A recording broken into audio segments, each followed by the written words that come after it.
আপনাদের কাছে প্রশ্ন, অজুর নামাজের চাবি কি ভাই? হ্যাঁ, এই মাত্র বললাম দিয়ে নামাজের চাবি কি? জোরে খান। নামাজের চাবি অজু। নামাজের চাবি অজু। একজনে বেহেস্ত কই হেলাইছে। আল্লাহু আকবার। নামাজের চাবি কি ভাই? অজু। অজু। নামাজের চাবি কি? অজু। আর নামাজ কিসের চাবি? বেহেস্তের চাবি। আল্লাহর রসুল এই আলোচনা করতে গিয়ে এক সাহাবী শুনছে যে নামাজ ঠিক মতন পড়লে আল্লাহের বিনা হিসাবে জান্নাত দিবে। কি দেবে? জান্নাত দিবে। এই কথা শুননা ওই লোকটি, অনেক আছে দেখবেন, অনেক লোক আছে, ভালো ভালো লোক আছে, জ্ঞানী গুণী, শিক্ষিত অশিক্ষিত, মূর্খ, তারা জেনে শুনেও বিড়ি একটা ধরাইয়া, সিগারেট একটা ধরাইয়া তারপরে ঢোকে বাথরুমের ভিতর। কি আছে না নাই কথা কন? হ্যাঁ, এই বেটা তুই বাথরুমে বসে বিড়ি খাস না গু খাস? কি কথা ঠিক কিনা? ও বিড়ি খায় না গু খায়? ও গু খায়। কথা ঠিক কিনা? বিড়ি খাওয়া কি মাকরু? বিড়ি খাওয়া কি মাকরু, হারামের কাছাকাছি। এখন ও বিড়ি একটা ধরাইয়া, সিগারেট একটা ধরাইয়া তারপর ঢুকছে বাথরুমের ভিতরে। আহ কি সুন্দর, টানতে আছে আর ওদিকে ওদিকে ছাড়তে আছে। ও খুব শান্তি পাইতেছে। আল্লাহ কা শয়তান, আমি তো তোরে এইটা চাইছিলাম। বলেন না নাউজুবিল্লাহ। আর আল্লাহ পাকের অভিশাপ তার উপর আছে না নাই? এই জোরে কোন আছে না নাই? বিড়ি খাওয়া, বাথরুমে ঢুকে বিড়ি খাওয়া মানে কি? গু খাওয়া আর বিড়ি খাওয়া সমান না দুই? জোরে কোন সমান না দুই? সমান। এগুলো করা যাবে না, সম্পূর্ণ নিষেধ। নাহমাদুহু ওয়া নুসাল্লি আলা রাসূলিহিল কারীম, আম্মা বাদ। আউযু বিল্লাহি মিনাশ শাইতানির রাজীম। বিসমিল্লাহির রহমানির রহিম। আলহামদুলিল্লাহি নাহমাদুহু ওয়া নাস্তাঈনুহু ওয়া নাস্তাগফিরুহু ওয়া নাউযু বিল্লাহি মিন শুরুরি আনফুসিনা ওয়া মিন সাইয়্যাতি আমালিনা। من يهد الله فلا مضل له ومن يضلله فلا هادي له ونشهد أن لا إله إلا الله وحده لا شريك له ونشهد أن سيدنا وسندنا ومولانا محمد صلى الله عليه وعلى آله وصحبه وبارك وسلم. اللهم صل على سيدنا ونبينا وشفيعنا وحبيبنا ومولانا محمد صلى الله عليه وعلى آله وصحبه وبارك وسلم. اللهم صل على سيدنا ونبينا وشفيعنا وحبيبنا ومولانا محمد صلى الله عليه وعلى آله وصحبه وبارك وسلم. اللهم صل على سيدنا محمد وعلى آل محمد كما صليت وسلمت على إبراهيم وعلى آل إبراهيم إنك حميد مجيد. اللهم بارك على محمد وعلى آل محمد كما صليت وسلمت على إبراهيم وعلى آل إبراهيم إنك حميد مجيد. আলহামদুলিল্লাহ, আল্লাহ পাকের কাছে লাখো শুকর। মহান রব্বুল আলামিন আমাদেরকে একটি সপ্তাহ পরে মহান রব্বুল আলামিনের দরবারে, আল্লাহ পাকের ঘরে, জান্নাতের বাগানে, জান্নাতের বাগিচায় আসার মতো সুন্দর একটা নিয়ামত আমাদেরকে দিয়েছেন। আমরা সেই নিয়ামত পেয়ে মহান রব্বে কারিমের দরবারে প্রাণ খোলে একবার কালিমাতে শুকর আদায় করে সকলে বলেন আলহামদুলিল্লাহ। আমরা আরও শুকরিয়া আদায় করি, আমরা আরও শুকরিয়া আদায় করি। আল্লাহ রব্বুল আলামিন দুনিয়ার সমস্ত ফিতনা ফেসাদ যাচাই বাছাই করে আল্লাহ আমাদেরকে কবুল করেছেন। আমরা উপস্থিত হতে পেরেছি, এর জন্য মহান মালিকের দরবারে আর একবার শুকরিয়া আদায় করি, সকলে বলেন আলহামদুলিল্লাহ। সম্মানিত হাজিরিন, আজকের ধারাবাহিকভাবে যে আলোচনা চলতেছে সেই আলোচনার আজকে একটু আমরা মাসাইল সম্পর্কে কিছু আলোচনা শুনব এবং তার থেকে কিছু শিখব। আমি আপনাদের সম্মুখে একটা আয়াত তেলাওয়াত করেছিলাম, আত-তুহুরু শাতরুল ঈমান, পবিত্রতা ঈমানের অঙ্গ। আমার যদি পবিত্রতা আমি যদি নাই হতে পারি, আমার শরীর যদি পবিত্র নাই থাকে, অপবিত্র থাকে, তাহলে আমার পবিত্রতা হাসিল হবে না, শরীর পবিত্র থাকবে না। আমার শরীর যতই অপবিত্র থাকবে ততই সমস্যার সম্মুখীন সামনে দাবিত হবে। এক নম্বরে আপনার দেখেন, ইস্তেঞ্জা, আমরা যখন ইস্তেঞ্জায় যাই তখন পায়খানা প্রস্রাব করার পর মাটি, টিস্যু ও পানি দ্বারা পবিত্রতা অর্জন করা। আমাদের এমন অভ্যাস হয়েছে, নেশার এমন হয়েছে, প্রস্রাব করার পর আমরা পবিত্রতা হাসিল করি না। আছে না নাই? পবিত্রতা আমরা হাসিল করি না, আমরা প্রস্রাব করেই দ্রুত দৌড় দেই, শেষ উঠে হাঁটা দেয়, কিন্তু আমার লুঙ্গি, আমার জামা কাপড় অপবিত্র হয়ে গেছে। যতক্ষণ পর্যন্ত পবিত্রতা হাসিল না হবে ততক্ষণ পর্যন্ত শরীর অপবিত্রই থাকবে। এবং এক কথায় নাপাকি থেকে পবিত্রতা অর্জনের নামেই ইস্তেঞ্জা। বলেন আলহামদুলিল্লাহ। ইস্তেঞ্জা প্রকার বেদ ও হুকুম। ইস্তেঞ্জা হলো 5 প্রকার। কয় প্রকার ভাই? 5 প্রকার। 1 নম্বরে ফরজ, নাজাসাত যদি মলদ্বার অতিক্রম করে, চতুর্দিকে 1 দিরহামের অধিক স্থান ছড়িয়ে যায়, তাহার পরিষ্কার করা ফরজ। 2 ওয়াজিব, যদি 1 দিরহাম পরিমাণ স্থান বিস্তার করে তাহার পরিষ্কার করা ওয়াজিব। সুন্নাত, 1 দিরহামের কম হলেও তাহার পরিষ্কার করা সুন্নাত। 4 মুস্তাহাব, হুদার অতিক্রম না করলে, হুদার অতিক্রম না করলে তাহার পরিষ্কার করা মুস্তাহাব। 5 মাকরুহ, ডান হাতে ইস্তেঞ্জা করা মাকরুহ। ডান হাতে ইস্তেঞ্জা করা কি? মাকরুহ। এই 5 প্রকার যার ভিতরে থাকবে তার শরীর পবিত্র হবে না, আর যার ভিতরে এই 5 প্রকার পরিপূর্ণভাবে সঠিক মতন আদায় করবে তার শরীর কি থাকবে? পরিষ্কার থাকবে। এরপরে ওয়াজিব আদায় হয়ে যাবে, তারপরে কি সুন্নাত আদায় হবে, মুস্তাহাব আদায় হবে, মাকরু থেকে সে বিরত থাকতে পারবে, তার যদি সমস্ত শরীর পাক পবিত্র হয় থাকে। 6 জিনিস দ্বারা ইস্তেঞ্জা করা নিষেধ।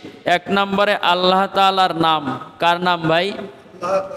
মহান আল্লাহ তাআলার নাম, নবীগণের নাম, ফেরেশতাগণের নাম, কোরআনের আয়াত, হাদিসের টুকরা,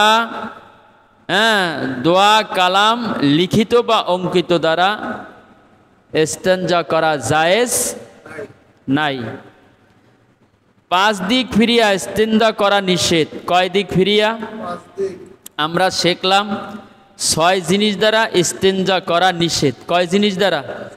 ছয় জিনিস দ্বারা ইস্তেঞ্জা করা নিষেধ। এক নম্বরে আল্লাহ পাকের নাম, দুই নম্বরে নবীগণের নাম, ফিরিস্তাগণের নাম, তিন নম্বরে, চার নম্বরে কোরআনের আয়াত, পাঁচ নম্বরে হাদিসের টুকরা, ছয় নম্বরে কালেমা লিখিত বা অঙ্কিত। এর দ্বারা টিস্যু ইস্তেঞ্জা ব্যবহার করা যাবে না, নিষেধ। আর পাঁচ দিক ফিরিয়া ইস্তেঞ্জা করা নিষেধ করছেন আল্লাহ। কয় দিক ফিরিয়া ভাই? পাঁচ দিক ফিরিয়া ইস্তেঞ্জা করা নিষেধ। যেমন কেবলার দিক মুখ করিয়া, কেবলার দিক মুখ করিয়া, হ্যাঁ, কেবলার দিকে ফিট করিয়া, চন্দ্রের দিকে মুখ করিয়া, সূর্যের দিকে মুখ করিয়া, প্রবল বাতাসের দিকে মুখ করিয়া। দেখেন, আমরা তো বাঙালি মানুষ, আমরা তো আবার আমাদের বুদ্ধি বেশি, আমরা বুঝি বেশি, ঠিক না?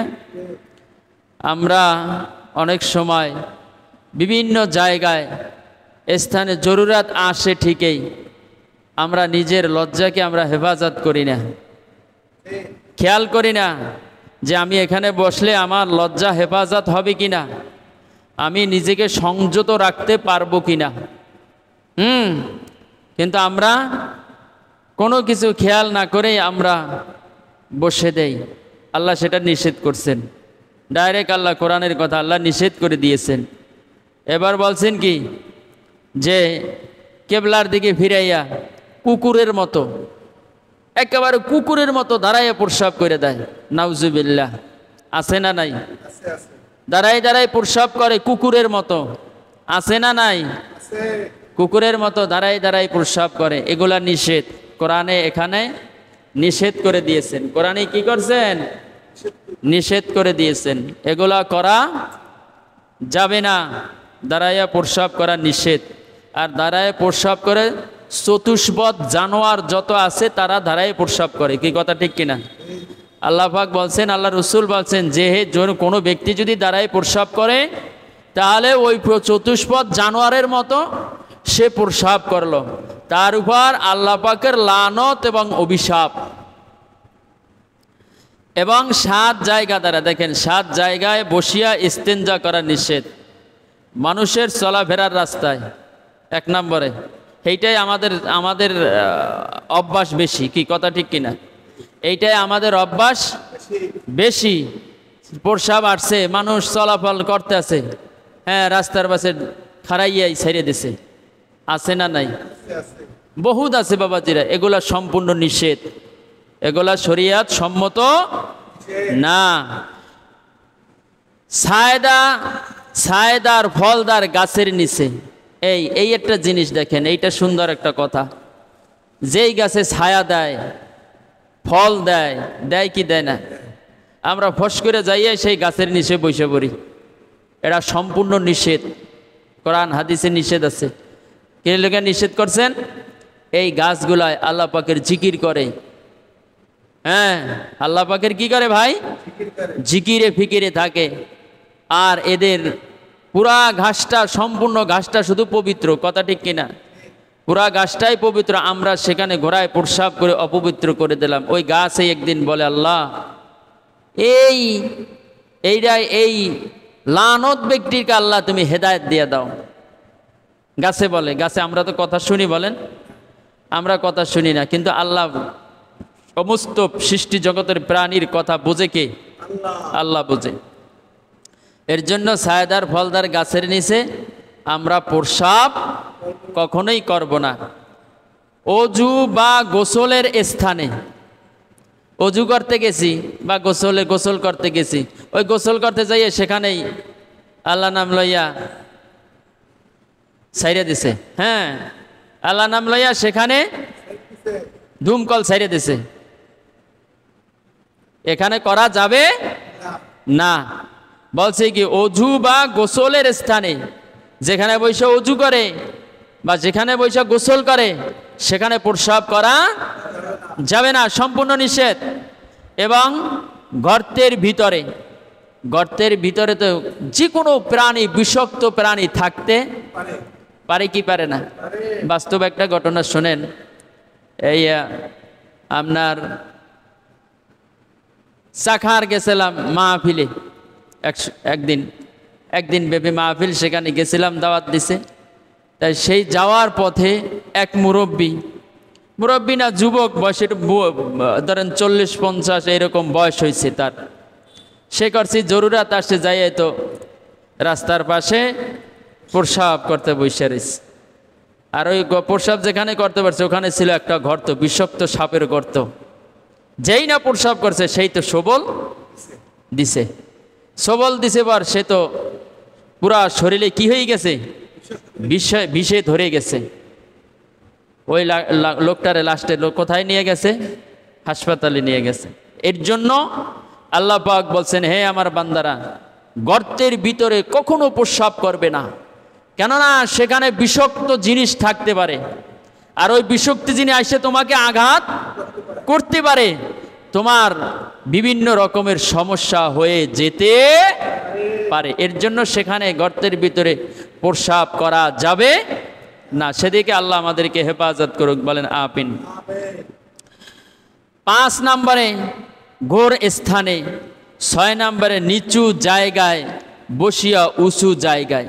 আপনি নিচু জায়গায় বসেছেন, উঁচু জায়গায় প্রস্রাব করতেছেন। উঁচু জায়গায় যদি প্রস্রাব করেন, তাই সমস্ত প্রস্রাবগুলো সিটে নিজের গায়ে আসবে কি আসবে না? আসবে, নিজের গায়ে আসবে, শরীরটা কি হয়ে যাইবে, অপবিত্র হয়ে যাইবে। 7 নম্বরে দাঁড়াইয়া বা হেঁটে হেঁটে প্রস্রাব করা। ছোট ছোট বাচ্চারা দেখবেন ছোট বাচ্চারা দাঁড়াইয়া হাঁটে আর প্রস্রাব করে কি করে না? ওই সময় যদি আমি ওই ছোট বাচ্চাকে বলি, বাবা এইভাবে প্রস্রাব করা নিষেধ, এভাবে প্রস্রাব করলে গুনাহ হয়, এভাবে প্রস্রাব করলে পাপ হয়, আল্লাহ পছন্দ করেন না, এই যদি ওই বাচ্চাটারে শিক্ষা দেওয়া হয়, বাচ্চাটা শুনবে না? ভয় পাইবে কি পাইবে না? ভয় পাইবে।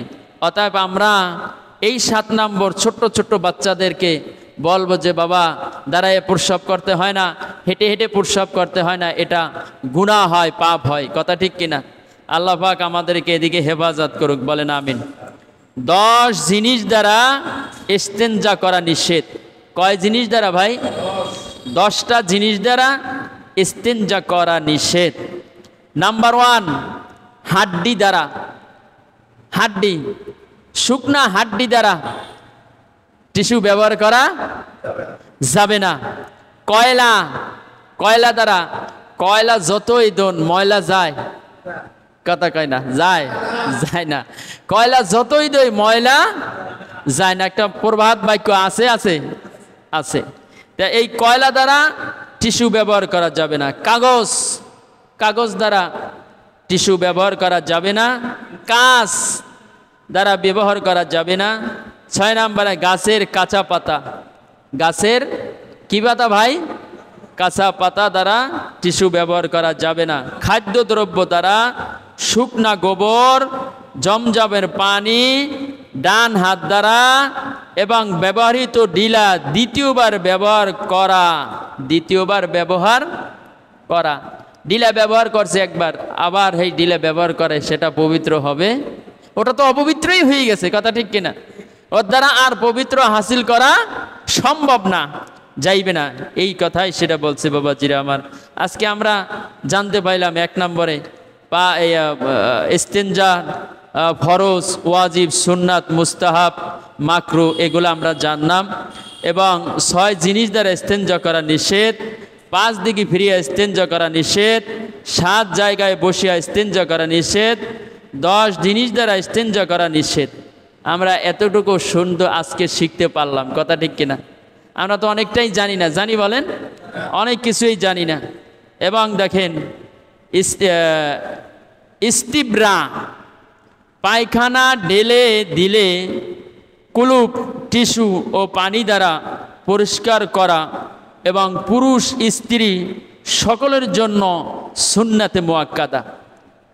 পায়খানা করে ডিলা, কুলুপ, টিস্যু ও পানি দ্বারা পরিষ্কার করা পুরুষ স্ত্রী সকলের জন্য সুন্নাতে মুআক্কাদা। হ্যাঁ, প্রস্রাবের পর টিস্যু, ডিলা, কুলুপ নিয়ে হাঁটাহাঁটি করা ইস্তেঞ্জা বলা হয়। ইস্তেঞ্জাবার পুরুষের জন্য ওয়াজিব এবং কারো জন্য ফরজ, এবং পেশাবের রাস্তার কুলুব দ্বারা সুন্নাতে মুআক্কাদা আদায় হয়ে যায়। বলেন না সুবহানাল্লাহ। দেখছেন, এই যে অনেকে বলে যে কুলুপ নিয়ে হাঁটাহাঁটি করা, এটা ইস্তেঞ্জা বলে, এবং টিস্যু ব্যবহার করা। বর্তমানে তো ডিজিটাল যুগে তো টিস্যু আছে, কথা ঠিক কিনা? টিস্যু ব্যবহার করা, টিস্যু যদি না থাকে মাটি দ্বারা ঢিলা কুলুপ বানিয়ে নেওয়া। ঢিলা কুলুপ কীরকম? যেমন আমাদের গ্রামের মা বোনেরা চুই পিঠা বানায় না, কথা কান, চুই পিঠা বানায় কিনা? হ্যাঁ, চুই পিঠার মতো ঢিলা কুলুপ বানাই তৈবে, ওইয়া ঘরে রাখতে হবে, ওর থেকে পবিত্রতা অর্জন করতে হবে, কথা ঠিক কিনা? তাও যদি না হয়, এখন তো টিস্যু কিনতে পাওয়া যায় অ্যাভেলেবেল, কথা ঠিক কিনা? আমরা টিস্যু ব্যবহার করে পবিত্রতা অর্জন করব। তাহলে উভয় পুরুষ এবং মহিলা, নারী সকলের জন্য সুন্নাতে মুআক্কাদা আদায় হয়ে যাবে। বলেন না সুবহানাল্লাহ। এবং সর্বশেষ ব্যবহার পানি, রুমাল দিয়ে মোছাকে ইস্তেঞ্জা বলে। ইস্তিনকার করা মুস্তাহাব এবং ঢিলা কুলুপের নিয়ম। পুরুষের শীতকালে প্রথম ঢিলা পিছন হইতে মুছে সামনের দিকে আনবে, দ্বিতীয় ঢিলা সামনে থেকে পেছনে, আর তৃতীয় ঢিলা পিছন থেকে সামনে দিকে আসবে। গ্রীষ্মকালে উভয় উল্টা করবে এবং বেজোড় ঢিলা ব্যবহার করা উত্তম। বেজোড় ঢিলা ব্যবহার করা কি উত্তম? এখানে দিয়ে দিয়েছেন, যেমন 3, 5, 7 ইত্যাদি, 3, 5, 7 ইত্যাদি বেজোড় ঢিলা দ্বারা 3টা ঢিলা কুলুপ লইবেন। প্রথমটা সামনে দিয়ে পিছনে, দ্বিতীয়টা সামনে পিছন থেকে সামনে, তৃতীয়টা বলছি কি পিছন থেকে সামনের দিকে আনতে হবে। তাহলে আমার ওইটা সম্পূর্ণ পরিষ্কার হয়ে গেল। এরপরে পানি দ্বারা সুন্দর করে পয় পরিষ্কার করা, সাবান থাকলে সাবান দিয়ে পরিষ্কার করা, তাহলে আমার শরীরটা সম্পূর্ণ পুত পবিত্র হয়ে যায়। বলেন না সুবহানাল্লাহ। মান ইস্তাজমারা ফালইউতির মান ফাআলা ফাকাদ আহসানা ওয়া মান লা ফালা হারাজ।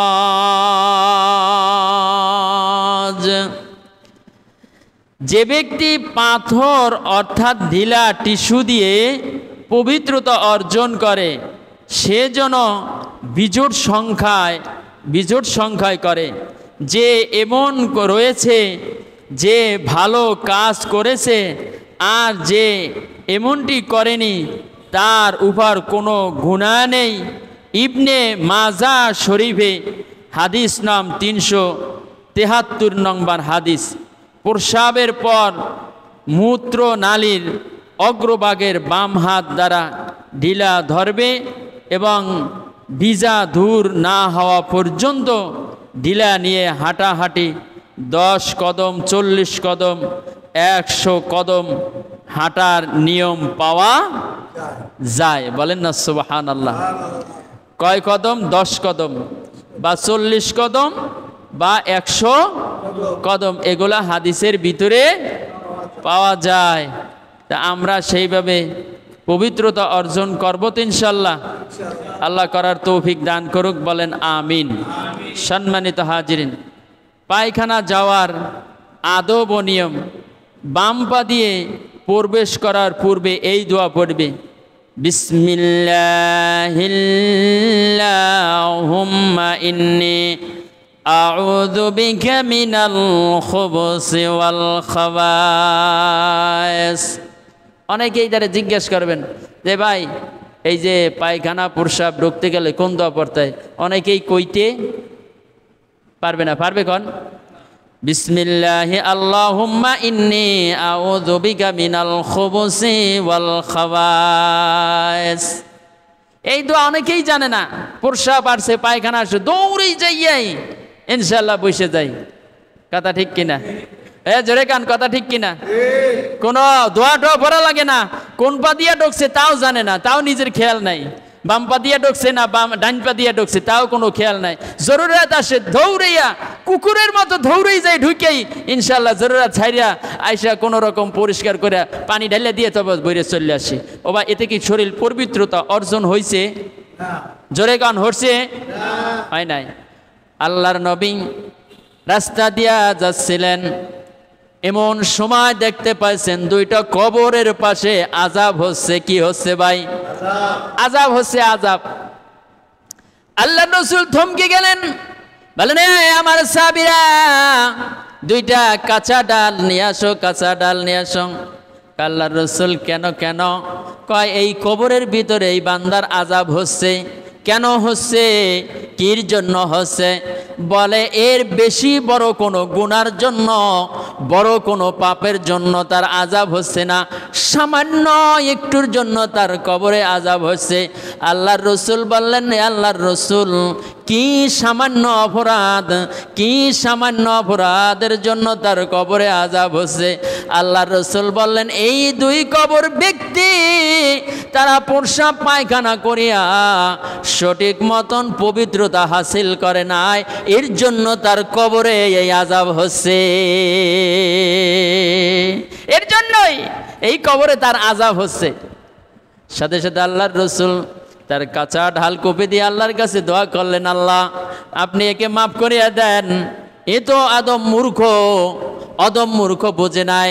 আল্লাহ আপনি যদি ক্ষমা না করিয়া দেন, এ তো আজীবন কিয়ামত পর্যন্ত তার কবরে আযাব হতেই থাকবে। বলেন ঠিক কিনা? জোরে বলেন ঠিক কিনা?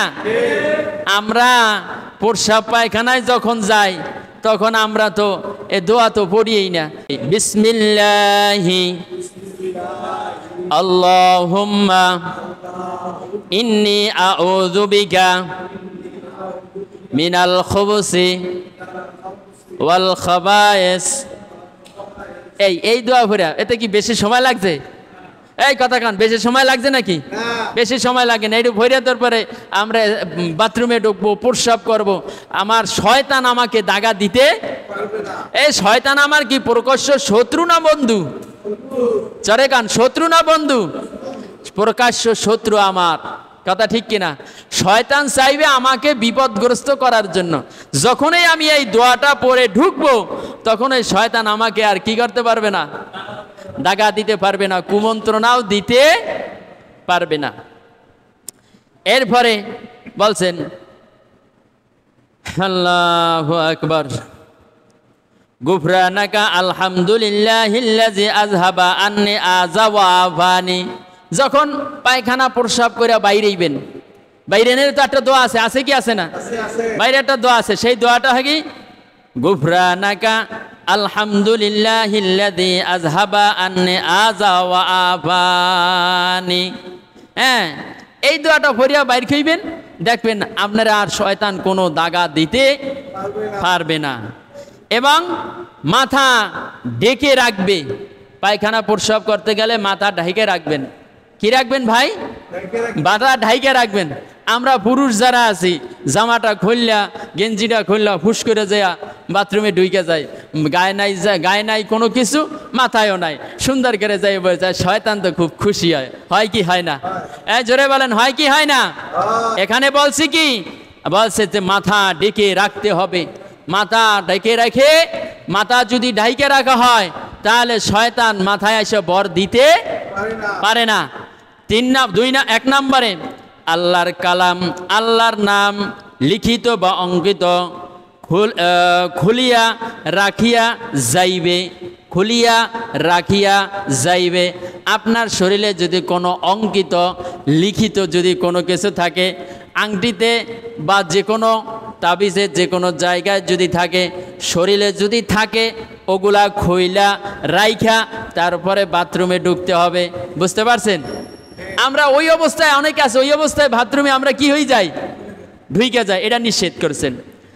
জুতা বা স্যান্ডেল পায়ে রাখবে, বাথরুমে যখন যায় জুতা স্যান্ডেল পায়ে রাখবে। আবার অনেক জায়গা আছে দেখবেন যেই সব ঘরে বাথরুম টাইস করা, হ্যাঁ টাইস করা আছে না, আছে বর্তমান তো এটা বেশিরভাগই নাকি টাইস করা বাথরুম, সেখানে জুতা না কেনা, জুতা ছাড়াই ঘুরঘুরাইয়ে কি কয় ঢুকে যায়। কিন্তু এইটা ঠিক না। অনেক সময় দেখা যায় ওই টাইস পানি থাকতে থাকতে পিছলা হয়ে যায়, যায় কি যায় না? পিছলা যদি হয়ে যায় পাড়াদের হঠাৎ করে যদি পড়েই যায়, তাহলে হয়তো মাথা ফাটবে, নাহলে কোমরে ব্যথা পাইবে, নাহলে আতাখানে সমস্যা হয়, একটা না একটা সমস্যা হইতে পারে। এর জন্য কি বলছে, জুতা স্যান্ডেল পায়ে রাখবেন এবং বাম পায়ের উপর বর দিয়ে বসবে। কোন পায়ের উপর ভাই? বাম পায়ের উপর বর দিয়া বসতে হবে। আমরা যাইয়াই তো বসে পড়ি, বাম পায়ে বর দিলাম, ডাইন পায়ে বর দিলাম, আমাদের কোনো খেয়াল নাই। আছে নাকি? খেয়াল নাই, এটুকু খেয়াল করতে হবে। এরপরে পায়খানায় বসিয়া মুখে আল্লাহর কালাম বা জিকির করবে না। পায়খানায় বসিয়া আল্লাহ পাকের জিকির করবে না, আল্লাহ পাকের কালাম লইবে না, কাউকে সালাম দেবে না এবং সালামের জব ও দিবে না এবং বিনা উজরে লজ্জাস্থান দেখিবে না। আপনার প্রয়োজন নাই, আপনি লজ্জাস্থান দেখবেন না, দেখা কোনো নিষেধ, সেখানে আল্লাহ নিষেধ করে দিয়েছেন। বিনা উজরে মল এবং প্রস্রাবের দিকে তাকাবে না, তাকাবে না। আবার অনেক আছে, দেখবেন অনেক লোক আছে, ভালো ভালো লোক আছে, জ্ঞানী গুণী, শিক্ষিত অশিক্ষিত, মূর্খ, তারা জেনে শুনেও বিড়ি একটা ধরাইয়া, সিগারেট একটা ধরাইয়া তারপরে ঢোকে বাথরুমের ভিতর। কি আছে না নাই? কথা কন। হ্যাঁ, এই বেটা, তুই বাথরুমে বসে বিড়ি খাস না গু খাস? কি কথা ঠিক কিনা? ও বিড়ি খায় না গু খায়? ও গু খায়। কথা ঠিক কিনা? বিড়ি খাওয়া কি মাকরু? বিড়ি খাওয়া কি মাকরু, হারামের কাছাকাছি। এখন ও বিড়ি একটা ধরাইয়া, সিগারেট একটা ধরাইয়া তারপর ঢুকছে বাথরুমের ভিতরে। আহ কি সুন্দর, টানতে আছে আর ওদিকে ওদিকে ছাড়তে আছে, ও খুব শান্তি পাইতেছে। আল্লাহ কা শয়তান, আমি তো তোরে এইটা চাইছিলাম। বলেন না নাউজুবিল্লাহ। আর আল্লাহ পাকের অভিশাপ তার উপর আছে না নাই? এই জোরে কোন আছে না নাই? বিড়ি খাওয়া, বাথরুমে ঢুকে বিড়ি খাওয়া মানে কি? গু খাওয়া আর বিড়ি খাওয়া সমান না দুই? জোরে কোন সমান না দুই? সমান। এগুলো করা যাবে না, সম্পূর্ণ নিষেধ। পবিত্রতা অর্জন করা, অর্জন না করার কুফল। পবিত্রতা অর্জন না করলে দুইটি মারাত্মক অপরাধ বেদি অপরাধী হয়। যেমন এক নম্বরে, তার কোনো ইবাদত কবুল হয় না, কেননা পবিত্রতা হলো ইবাদতের শর্ত, আর ইবাদত হলো মাশরুত এবং শর্ত, এবং পাওয়া গেলে মাশরুত পাওয়া যাবে না। এটা ইউনুস আলাইহিস সালাম হাদিসে বলেছেন, মিফতাহুল জান্নাতিস সালাহ ওয়া মিফতাহুল জান্নাতিত তুহুর। অর্থ হলো নামাজ বেহেশতের চাবি আর অজু নামাজের চাবি। আপনাদের কাছে প্রশ্ন, অজুর নামাজের চাবি কি ভাই? হ্যাঁ, এইমাত্র বললাম দিয়ে, নামাজের চাবি কি? জোরে খান। নামাজের চাবি অজু, নামাজের চাবি অজু। একজনে বেহেশত কই এলাইছে, আল্লাহু আকবার। নামাজের চাবি কি ভাই? অজু। অজু, নামাজের চাবি কি? অজু। আর নামাজ কিসের চাবি?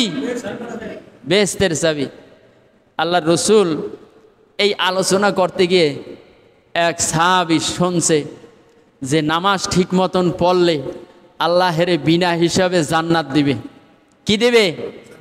জান্নাত দিবে। এই কথা শুনে ওই লোকটি রাত দিন 24টা ঘন্টা আল্লাহর ইবাদত বন্দেগী করে। পরের জুমায় আবার গেছেন, আল্লাহ পাক বলছেন, সমস্ত ইবাদতের পর তোমরা জমিনে ছড়িয়ে পড়ো। আবার ওই লোকটা সমস্ত ইবাদত শেষ করে জমিনে ছড়াই পড়ছেন। ছড়াই পড়ে তার ইনকাম করে টোরে আবার সে প্রতিনিয়ত নামাজ পড়তেছেন, ইবাদত করতেছেন। পরের জুমায় আবার বলছেন যে কোনো ব্যক্তি যদি নিজে পরিশুদ্ধ করার জন্য পবিত্রতা অর্জন করে, পবিত্র অনুযায়ী যদি থাকে, উজুর সহিত থাকে, পবিত্রতা অর্জন করে থাকে, আর ছেলে সন্তানদেরকে যদি পবিত্রতা অর্জন করার জন্য উদ্বুদ্ধ দেয়, আল্লাহ পাক কাল কিয়ামতের মাঠে এই দুনিয়ার থেকে যে যখন চলে যাবে, তখন সে পুত পবিত্র হয়ে আল্লাহ তাকে পুত পবিত্র বানিয়ে আল্লাহ তার জান্নাতের মেহমান বানাইবেন। এই কথা শোনার পর যুবকটি বাড়িতে চলে গেলেন। বাড়িতে যায় তার স্ত্রী ছেলে সন্তানদেরকে বললেন, শোনো, আল্লাহ রসুল কিন্তু এই কথা বলছেন, এখন তুমি কি করবা এটা তোমার দায়িত্ব। হে সন্তান, এটা তোমার দায়িত্ব। হে প্রাণের স্ত্রী, এটা তোমার দায়িত্ব। তুমি নিজে দায়িত্ব বুঝে নাও আর তোমার ঠিক মতন দায়িত্বগুলো পালন করো। এইগুলা স্বামী বলে সে কাজের উদ্দেশ্যে চলে গেলেন। স্ত্রী চিন্তা করলো, আল্লাহ রসুল যেই কথা বলছেন এটা কখনো মিথ্যা হতে পারে না। জোরে কন, মিথ্যা হতে পারে না। তাহলে আমরা সমস্ত শরীরকে পবিত্র রাখতে হবে। আমার লেবাস পোশাক, কথাবার্তা, চাল চলন সব কিছু আমার পুত পবিত্র রাখতে হবে। আমার জবানকে হেফাজত করতে হবে। আমার জবান দ্বারা মানুষকে কষ্ট দেওয়া যাবে না। আমার জবান দ্বারা ফায়সা কথা কওয়া যাবে না। আমার জবান দ্বারা কোনো খারাপ আচরণ, খারাপ ব্যবহার করা যাবে না। এই থেকে আমাদেরকে বাঁচতে হবে। আল্লাহ আমার পরিবারকে, আমার ছেলে সন্তানদেরকে আমি যেন সেইভাবে তালিম দিয়ে আল্লাহ ওয়ালা যেন করতে পারি, আল্লাহ সেই তৌফিক দান করুক। এই মহিলা আল্লাহর কাছে দোয়া করে সে রাত্রে ঘুমে চলে গেছেন। ঘুমের দেশে যাতে স্বপ্নের মাধ্যমে দেখতে পাইছেন, মাগো তুমি যে আল্লাহর কাছে যেই দরখাস্তটা করছো, এই দরখাস্তটা আল্লাহ মঞ্জুর করছেন। বলেন না সুবহানাল্লাহ। আল্লাহ কি করছেন? আল্লাহ মঞ্জুর করছেন। এই স্বপ্নে দেখতেছে আর বলতেছে যে হে মা, আল্লাহ তুমি যেই দোয়াটা করেছো, আল্লাহ তোমার দোয়াটা কবুল করেছেন। তোমার ছেলে সন্তানদেরকে তুমি সেইভাবে সাজাও, তুমি নিজে সেইভাবে সাজো, তুমি পরিপূর্ণভাবে ইসলামের ভিতরে ঢোকো। ইসলামের ভিতরে ঢুকে তারপরে তুমি সমস্ত বিধান তুমি মেনে চলো, তাহলে আল্লাহ পাক তোমাকে জান্নাত দিয়ে দেবেন। বলেন না সুবহানাল্লাহ। ওই মহিলা স্বপ্নে দেখে ঘুম ভেঙে গেলেন। এরপরে তার স্বামীর কাছে বললেন, প্রাণের স্বামী, আল্লাহ পাক আমাকে এই স্বপ্নটা দেখাইছেন, এখন আমি কি করতে পারি? এই যে আল্লাহ রসুল যেই কথা বলছেন সেই কথাই তোমাকে বলছেন, সেই কথাই তোমাকে স্বপ্নের মাধ্যমে দেখাইছেন। তুমি পুত পবিত্র হও, তোমার 3.5 হাত বডিটাকে তুমি সুন্দর করে সাজাও, পবিত্রতা অর্জন করে সাজাও, দেখবা আল্লাহ তোমাকে জান্নাত দিয়ে দেবেন। তোমার সন্তানদের ইবাদতের কারণে আল্লাহ তোমাকে জান্নাত দিয়ে দেবেন। আর আমার ইবাদত কম থাকার কারণে, নেক আমল কম থাকার কারণে আল্লাহ হয়তো আমাকে জান্নাত দিতেও পারেন আর নাও দিতে পারেন। এর জন্য আল্লাহ পাক বলছেন, বান্দা নামাজ হলো বেহেশতের চাবি আর অজু হলো নামাজের চাবি। বলেন না সুবহানাল্লাহ। কবরে সবচেয়ে বেশি আযাব হবে, কবরে সবচেয়ে বেশি আযাব হবে।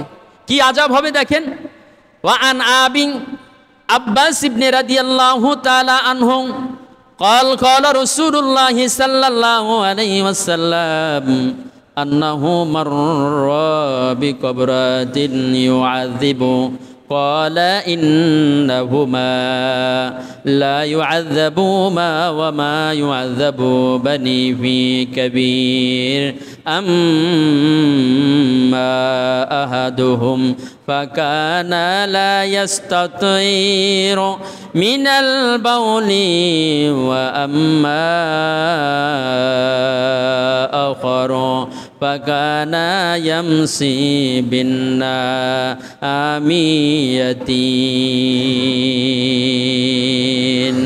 অর্থাৎ ইবনে আব্বাস রাদিয়াল্লাহু তাআলা থেকে বর্ণিত, নবী করিম সাল্লাল্লাহু আলাইহি সাল্লাম বলেন, দুইটি কবরের পাশ দিয়ে অতিক্রম হচ্ছেন, তখন তিনি বললেন, নিশ্চয় এই দুইজনার আযাব দেওয়া হচ্ছে, অথচ তারা বড় কোনো গুনাহ করে নাই, আযাব হচ্ছে না। অর্থাৎ সাধারণত মানুষের নিকট বড় মনে করে না, তারা বড় মনে করে না। তাদের একজন প্রস্রাব থেকে বাঁচার চেষ্টা করতো না, অর্থাৎ পবিত্রতা রক্ষা করতো না। আর অন্যজন মানুষের মধ্যে চগলখুরি করত, নিন্দা কথাবার্তা লাগাম দিত না, নিন্দা কথাবার্তা বলতো। এই দুই ধরনের লোক সমাজে আছে না নাই? জোরে বলেন, সমাজ আছে না নাই? যেই কথাটাই আমি এই আয়াত দ্বারা বলেছিলাম, সেই কথাটাই আবার হাদিস দ্বারা প্রমাণিত। এটা হচ্ছেন হযরত আব্দুল্লাহ ইবনে আব্বাস, তিনি প্রস্রাব করতেন। দুই ব্যক্তির কবরে আযাব হচ্ছে, আল্লাহ রসুল হেঁটে যাচ্ছিলেন, হঠাৎ করে আল্লাহ রসুল দাঁড়িয়ে গেলেন। এই দুই ব্যক্তির আযাব হচ্ছে, কে হচ্ছে? সে প্রস্রাব করে পবিত্রতা অর্জন করে নাই, এর জন্য তার কবরে আযাব আছে। আমরা মনে করি এটা কিছু না, এটা কিছু না, এটা অত্যন্ত ছোট একটা জিনিস। আসলে এটা ছোট না, এটা অনেক বড় একটা গুনাহের কাজ, পাপের কাজ। কথা ঠিক কিনা? 2 নম্বরে সে পরনিন্দা করে, পরের দোষ ত্রুটি আরেকজনের কাছে বলে, গীবাত শেখায়েত করে, হ্যাঁ, এবং তার কথাবার্তা লাগামহীন, লাগাম ছাড়া যা ইচ্ছা তাই মানুষকে বলে। তারা মানুষকে মূল্যায়ন করে না, দাম দেয় না।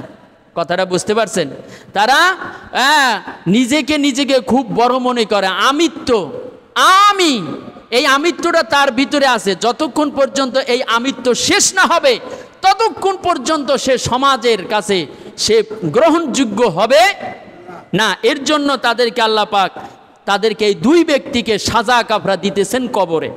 এটা হলো বুখারী শরীফ হাদিস নাম্বার 1361 নং হাদিস এখানে উল্লেখ করা হয়েছে। বাবাজিরা আমার, আমরা এই যা কিছু আলোচনা শুনলাম, এর থেকে পবিত্রতা অর্জন করে চলা এবং পবিত্র অর্জন করে থাকার আমাদের আল্লাহ তৌফিক দান করুক, বলেন আমিন। ওয়া আখিরি দাওয়ানা আনিল হামদুলিল্লাহি রাব্বিল আলামিন। আসসালামু আলাইকুম ওয়া রাহমাতুল্লাহি ওয়া বারাকাতুহু।